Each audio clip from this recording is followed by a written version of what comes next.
Bölüm 12. Eski sizin anısını dağıtmak. Üçüncü hafta. Bir kez daha üçüncü hafta meditasyon seanslarınızı yapmadan önce 5 ve 6. adımları okuyacak ve onlarla ilgili notlar alacaksınız. Adım 5.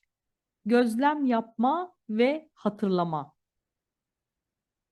Bu adımda eski benliğinizi gözlemler ve kendinize artık kim olmak istemediğinizi hatırlatırsınız.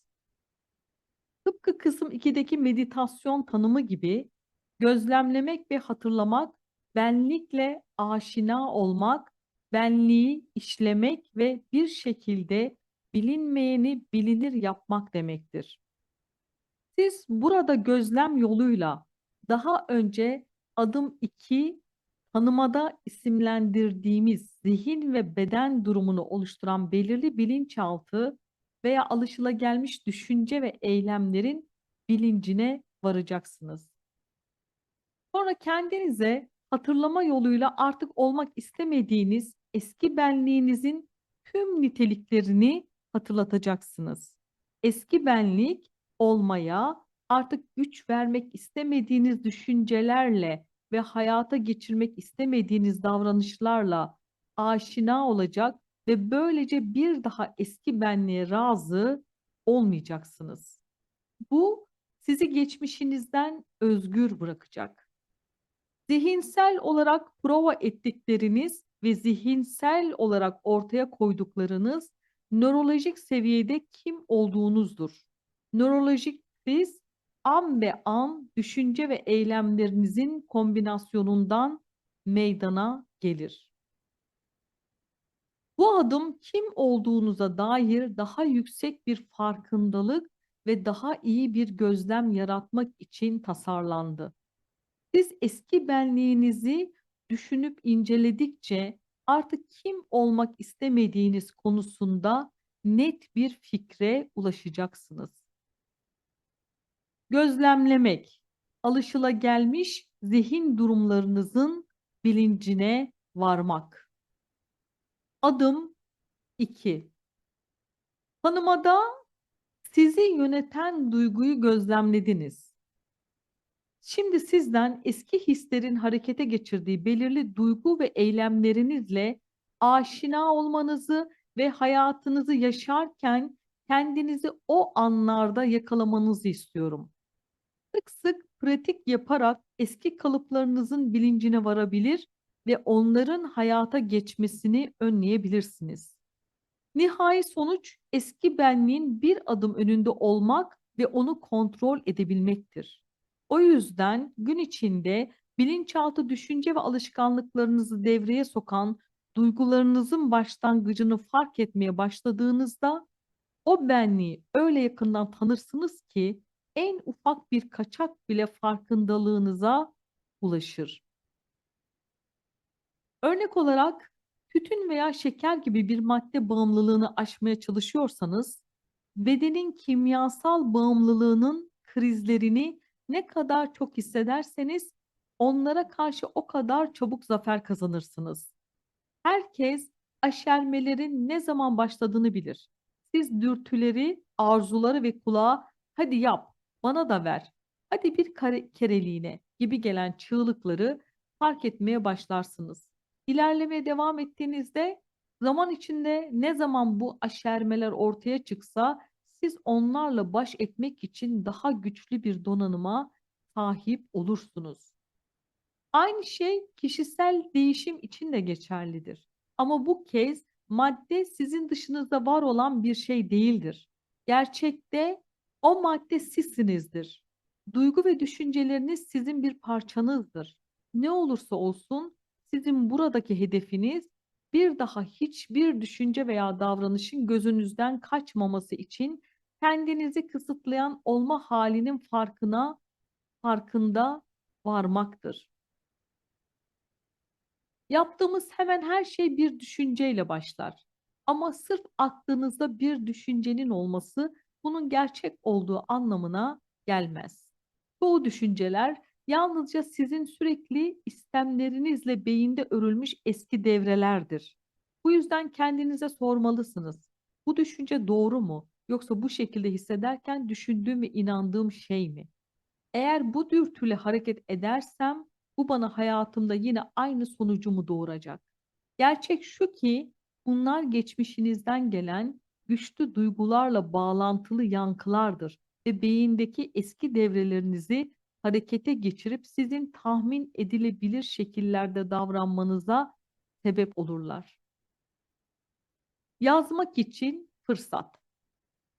Adım 2'de belirlediğiniz o duyguyu hissettiğinizde otomatik olarak hangi düşüncelere kapılıyorsunuz? Onları yazmak ve bu listeyi ezberlemek önemlidir. Size özgü kısıtlayıcı düşünceleri tanımanıza yardımcı olması için aşağıdaki örnekler faydalı olabilir.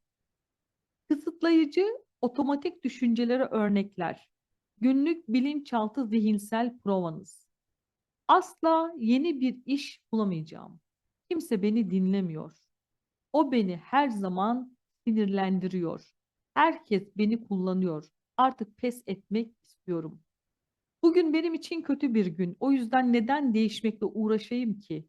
Hayatımın böyle olması tamamen onun suçu. Ben o kadar da zeki bir insan değilim. Gerçek anlamda değişemem. Belki de başka bir zaman başlamak daha doğru olur. İçimden gelmiyor. Hayatım berbat. Nokta nokta nokta ile olan durumdan nefret ediyorum. Hiçbir zaman bir fark yaratamayacağım. Yaratamam. Nokta nokta nokta beni sevmiyor. Çoğu insandan daha çok çalışmak zorundayım. Bu benim genetiğimde var. Tıpkı annem gibiyim. Tıpkı alışılagelmiş düşüncelerde olduğu gibi alışılagelmiş eylemler de sizin eşsiz, arzu etmediğiniz zihin durumlarınızı oluşturur. Bedeninizi zihniniz olmaya koşullandıran aynı duyguyla ezberlenmiş şekillerde davranırsınız. Bilinçaltına geçtiğinizde bu sizsinizdir. İyi niyetlerle başlar, sonra kendinizi bir elinizde patates cipsi, diğer elinizde bir sigarayla koltukta oturmuş televizyon seyrederken bulursunuz. Oysa daha birkaç saat önce spor yapmaya ve kendinize yönelik yıkıcı davranışlardan uzak durmaya karar vermiştiniz. Çoğu bilinçaltı eylem yine aynı şekilde hissetmek için duygusal olarak kişiliği pekiştirmek ve bir bağımlılığı tatmin etmek için yapılır. Örneğin gün be gün kendilerini suçlu hisseden insanlar duygusal kaderlerini ortaya koymak için belirli eylemler gerçekleştirirler. Kuşkusuz daha çok suçluluk hissetmek için başlarını belaya sokarlar. Çoğu bilinçaltı eylem duygusal kimliğimizle örtüşür ve böylece onu tatmin eder. Öte yandan pek çok insan ezberledikleri duygunun geçici olarak kaybolması için belirli davranışlar sergilerler.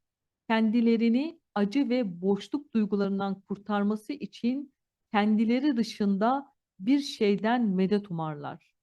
Bilgisayar oyunlarına, uyuşturucuya, alkole, yemeğe, kumara ya da alışverişe olan bağımlılık kişinin içsel acısını ve boşluğunu çözümlemek için kullanılır. Bağımlılıklarınız alışkanlıklarınızı yaratır. Sizin dışınızda var olan hiçbir şey boşluğunuzu kalıcı bir şekilde dolduramayacağından kaçınılmaz bir şekilde aynı aktiviteden daha fazla yapmak zorunda kalırsınız. Birkaç saat sonra o heyecan veya çekim sona erdiğinde aynı bağımlılık eğilimine bir kez daha geri döner ama bu kez daha uzun süreyle yaparsınız. Ancak kişiliğinizin negatif duygusunu bellekten sildiğinizde yıkıcı bilinçaltı davranışı elemiş olursunuz. Yazmak için fırsat. Belirlediğiniz istenmeyen duyguyu düşünün. Kendinizi bu şekilde hissettiğinizde nasıl davranıyorsunuz? Aşağıdaki örneklere bakarak kendi kalıplarınızı tanıyabilirsiniz. Ama size özel olan davranışları eklemeyi de unutmayın. Şimdi o duyguyu hissettiğinizde sergilediğiniz davranışları not edin. Kısıtlayıcı eylem davranışlara örnekler. Günlük bilinçaltı fiziksel provanız. Somurtmak, tek başına oturup kendine acımak, depresyonu yenmek, yemek yiyerek yok etmeye çalışmak, hislerinizle ilgili yakınmak için birine telefon etmek, saplantılı bir şekilde bilgisayar oyunu oynamak, sevdiğiniz biriyle durduk yerde kavga çıkarmak, aşırı alkol tüketmek ve etrafa rezil olmak, alışveriş yapıp sahip olduğunuzdan fazlasını harcamak, ertelemek, dedikodu yapmak veya söylentiler yaymak, kendinizle ilgili yalan söylemek, bir öfke krizi geçirmek, iş arkadaşlarınıza saygısızlık etmek, evliyken başka insanlarla flört etmek, övünmek, herkese bağırmak, aşırı kumar oynamak, agresif bir şekilde araba kullanmak, ilgi odağı olmaya çalışmak, her gün uzun saatler uyumak, sürekli geçmiş hakkında konuşmak. Yanıt bulmakta güçlük çekiyorsanız, kendinize yaşamınızdaki çeşitli olaylar sırasında neler düşündüğünüzü sorun ve nasıl düşünüp tepki verdiğinizi gözlemleyin. Ayrıca içsel olarak başka insanların gözünden de bakabilirsiniz. Sizi gördüklerinde ne söylerlerdi? Nasıl davranıyorsunuz? Hatırlatmak. Eski benliğinizin artık olmak istemediğiniz yönlerini anımsayın. Şimdi listenizi gözden geçirin ve ezberleyin. Bu meditasyonun önemli bir parçasıdır. Sizin hedefiniz, bu belirli duygu sizi harekete geçirdiğinde nasıl düşünüp davrandığınıza aşina olmaktır. Burada amaç, size artık nasıl olmak istemediğinizi ve kendinizi nasıl bu kadar mutsuz ettiğinizi hatırlatmaktır. Bu adım, bilinçaltında nasıl davrandığınızın ve düşünüp hissederken ve hissedip düşünürken kendinize neler söylediğinizin bilincine varmaktır. Ancak bu şekilde daha fazla bilinçli kontrole sahip olursunuz. Bu adımı hayata geçirerek ilerleme kaydedersiniz. Diğer bir deyişle, bir hafta boyunca her gün oturup buna konsantre olursanız, büyük olasılıkla listenize eklemeler yapacak, bazı maddeleri değiştireceksiniz. Bu iyidir. Bu adımı attığınızda bilinçaltı zihindeki bilgisayar programlarının işletim sistemine girer ve değerlendirme yapmak için onlara ışık tutarsınız. Bu algıları öyle yakından tanımalısınız ki onların en başta ateşlenmesini önleyebilirsiniz. Eski benliği meydana getiren sinaptik bağlantıları budayacaksınız. Ve eğer nörolojik bir bağlantının oluştuğu her yerde bir anı meydana geliyorsa, o zaman eski size dair anınızı gerçekten de dağıtmaya başlamışsınız demektir. Bu hafta boyunca artık kim olmak istemediğinizi daha iyi tanımak için listeyi defalarca gözden geçirin. Eski benliğin tüm bu yönlerini ezberleyebilirseniz, bilincinizi eski benlikten büyük ölçüde ayırırsınız. Alışılagelmiş otomatik düşünce ve reaksiyonlarınız size tamamen tanıdık geldiğinde asla gözünüzden kaçmayacaklar. Ve siz onlar henüz ortaya çıkmadan önce bekleyebileceksiniz. İşte bu özgür olduğunuz andır. Bu adımda hatırlayın, farkındalık amacınızdır. Şimdi rutini biliyorsunuz. Adım 6'yı okuyun ve yazılarınızı yazın. Sonra 3. hafta meditasyonlarınıza başlamak için hazır olacaksınız. Adım 6. Yeniden yönlendirme. Yeniden yönlendirme araçlarınızı kullandığınızda olacak olan şey şudur: bilinçaltında davranışlar sergilemekten kaçınırsınız. Eski programları devreye sokmaya bir son verir ve biyolojik olarak değişirsiniz. Böylece sinir hücreleri ateşlemez ve ağ örmez. Benzer bir şekilde aynı genlere aynı şekillerde sinyaller göndermekten vazgeçmiş olursunuz. Kontrolü devretme fikrini kolaylıkla kabullenemediyseniz, bu adım kendiniz olma alışkanlığını kırmak için dizginleri daha bilinçli ve sağduyulu bir şekilde ele almanıza yardımcı olacaktır. Kendinizi yeniden yönlendirme konusunda ustalaştığınızda, yeni ve gelişmiş benliğinizi yaratabileceğiniz sağlam bir zemin oluşturacaksınız. Yeniden yönlendirme, değişim oyununu oynayın. Bu haftaki meditasyonlarınız sırasında bir önceki adımda karşılaştığınız durumlardan bazılarını alın ve onları hayal ederken ya da zihninizde kendinizi gözlemlerken kendinize yüksek sesle değiş deyin. Bu kadar basit. 1. Bilinçaltı bir şekilde düşündüğünüz ve hissettiğiniz bir durum hayal edin. Değiş deyin. 2. Bir insan veya bir şeyle kolaylıkla eski davranış kalıbına düşebileceğiniz bir senaryonun bilincine varın. Ve nokta nokta ve değiş deyin. 3. Kendinizi idealinize ulaşmamak, geçerli bir sebebin olduğu bir durumda hayal edin ve nokta nokta nokta değiş deyin. Kafanızın içindeki en yüksek ses. Bir önceki adımda öğrendiğiniz gibi gün boyunca kendinize bilinçli kalmayı hatırlattıktan sonra şimdi değişebilmek için bir araç kullanabilirsiniz. Ne zaman kendinizi kısıtlayıcı bir düşünce düşünürken ya da kısıtlayıcı bir davranış sergilerken yakalasanız yüksek sesle değiş deyin. Zaman içinde kendi sesiniz kafanızın içindeki yeni ses ve en yüksek ses olur. Sinir sisteminize programladığınız yeniden yönlendirme sesi olur. Siz sürekli eski programı böldükçe gayretleriniz kişiliğinizi meydana getiren nöral ağlar arasındaki bağlantıları daha çok zayıflatır. Heb'in öğrenme ilkesine uygun bir şekilde günlük yaşamınızdaki eski benliğinizle bağlantılı devreleri kesersiniz. Aynı zamanda aynı genlere aynı şekilde sinyal vermeyi bırakırsınız. Bu daha bilinçli olmanıza yardımcı olacak bir diğer adımdır. Bu adım bilinçli kontrolü güçlendirmeye yardımcı olur. Yaşamınızdaki bir şeye veya bir insana tepkisel bir duygusal reaksiyon göstermeyi bıraktığınızda kendinizi kısıtlayıcı şekillerde düşünen ve davranan eski benliğe dönmekten kurtarmış olursunuz.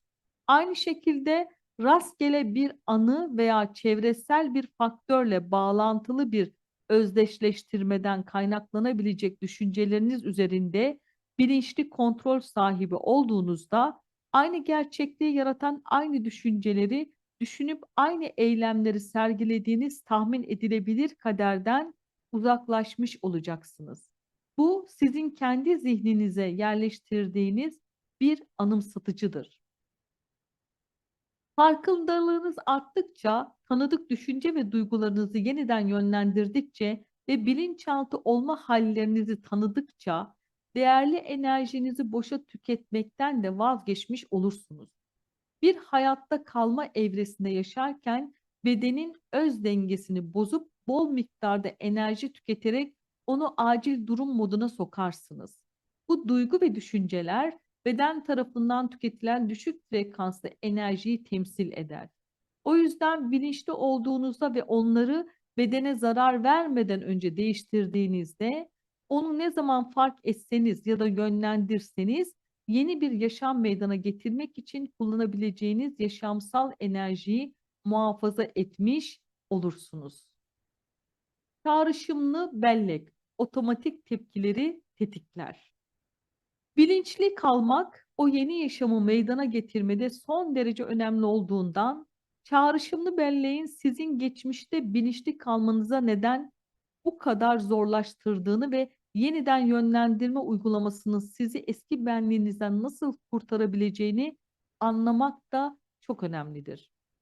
Bu kitabın başlarında Pavlov'un köpeklerle yaptığı klasik koşullandırma deneyinin neden değişmenin bu kadar zor olabileceğini harika bir biçimde özetlediğini gördük. O deneyde köpeklerin tepkileri bir zil sesi duydukları anda salya üretmeyi öğrenmeleri çağrışımlı belleğe dayanan koşullu bir tepkiye örnektir. Çağrışımlı belleğiniz bilinçaltında yer alır. Bunlar harici bir koşula sürekli maruz kalmak bedende otomatik içsel bir tepki yarattığında ve bu tepki otomatik bir davranışa yol açtığında zaman içinde meydana gelirler. Duyuların bir veya ikisi aynı ipucuna tepki verdiğinden beden bilinçli zihnin katılımı olmadan harekete geçer. Beden yalnızca tek bir düşünce veya anıyla işe koyulur. Aynı şekilde bizler yaşamlarımızı çevremizden gelen pek çok özdeşleştirme ile tetiklenmiş sayısız benzer çağrışımlı anıyla yaşarız. Örneğin iyi tanıdığınız birini gördüğünüzde büyük olasılıkla ne yaptığınızı bilmeden otomatik bir şekilde tepki verirsiniz. O bireyi görmek bir duyguyla bağlantılı geçmiş bir tecrübeden çağrışımlı bir anıyı harekete geçirir ve bu anı otomatik bir davranış tetikler. Bedeninizin kimyası onu geçmiş anıda düşündüğünüz an değişir. Bilinçaltınızda o kişiye dair hatırladığınız tekrarlanmış bir koşullanmadan belirli bir program devreye girer ve tıpkı Pavlov'un köpekleri gibi saniyeler içinde siz de bilinçaltında tepki verirsiniz. Bedeniniz kontrolü ele alır ve geçmiş bir anıya bağlı olarak sizi farkındalıksız çalıştırmaya başlar. Bedeniniz şimdi kontrol sahibidir. Siz bilinçli olarak sürücü koltuğundan ayrılırsınız. Çünkü bilinçaltı beden zihniniz sizi kontrol etmektedir. Bunu bu kadar hızlı bir şekilde harekete geçiren işaretler nelerdir? Bunlar dış dünyanızdaki her şey olabilir. Onların kaynağı sizin bilinen çevrenizle olan ilişkinizdir. Farklı zaman ve yerlerde deneyimlediğiniz tüm şeyler ve tüm insanlarla bağlantılı olan yaşamınızdır. Bu yüzden değişim sürecinde bilinçli kalmak bu kadar zordur. Birini görür, bir şarkı duyar, bir yere gider, bir anıyı hatırlarsınız ve bedeniniz hemen geçmiş anıya bağlı olarak devreye girer. Ve bir insan veya bir şeyle nasıl çağrışım kuracağınıza dair düşünceniz bilinçli zihnin ötesinde hemen sizi aynı eski benliğinize geri döndüren bir tepki zinciri oluşturur. Tahmin edilebilir, otomatik, ezberlenmiş şekillerde düşünür, davranır ve hissedersiniz. Bilinçaltınız geçmişteki bilinen çevreyle yeniden özdeşleşir ve siz anında geçmişte yaşayan eski benliğinize dönüş yaparsınız.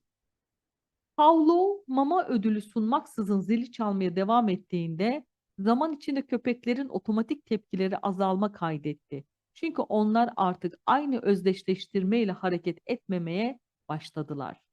Köpeklerin mamasız zile maruz kalmalarının onların nöroduygusal tepkilerini hafiflettiğini söyleyebiliriz. Salya üretmeyi bıraktılar çünkü zil çağrışımlı bellek olmaktan çıktı. Kendinizi bilinçaltına geçmeden yakalayın.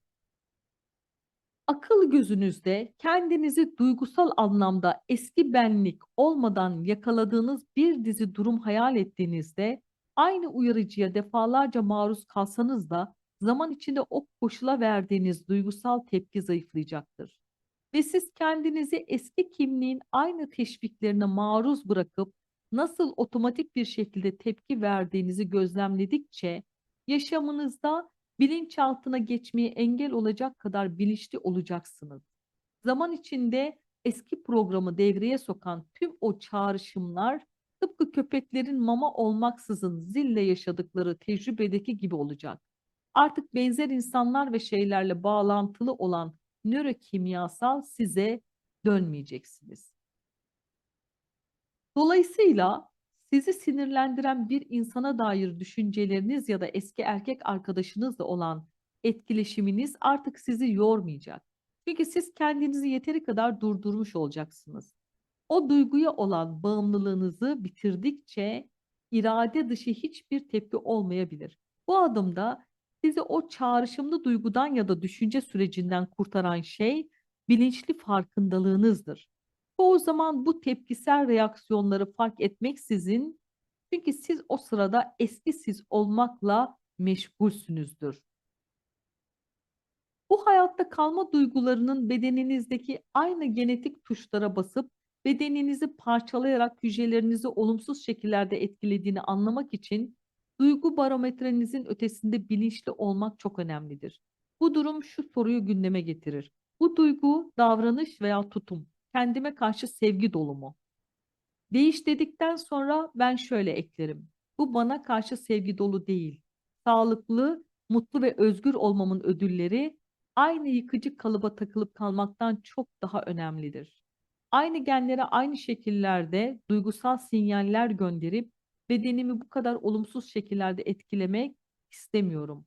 Hiçbir şey buna değmez. Üçüncü hafta rehberli meditasyon. Üçüncü hafta meditasyonlarınızın esnasında hedefiniz şimdi adım 5 gözlem yapma ve hatırlama ile adım 6 yeniden yönlendirmeyi bir önceki adımlara eklemek, böylece 6 adımı birlikte yapmaktadır. 5 ve 6. adımlar en nihayetinde birleşip tek bir adım olacaktır. Gün boyunca sizi kısıtlayan düşünce ve duygulara kapıldıkça kendinizi gözlemleyin ve otomatik olarak yüksek sesle değiş deyin ya da kafanızın içindeki en yüksek sesin bunu söylediğini duyun. Bu gerçekleştiğinde yaratılış süreci için hazır olacaksınız. Adım 1. Her zamanki gibi giriş bölümünü yaparak başlayın. Adım 2 ila 5. Kabullendikten, itiraf ettikten, ifade ettikten ve teslim olduktan sonra farkındalığınızdan doğal bir şekilde kaçan belirli düşünce ve eylemleri ele almaya devam etmelisiniz. Eski sizi gözlemleyin ta ki o programlara aşina olana kadar. Adım 6. Sonra meditasyon sırasında eski sizi gözlemlerken yaşamınızdan birkaç senaryo seçin ve yüksek sesle değiş deyin.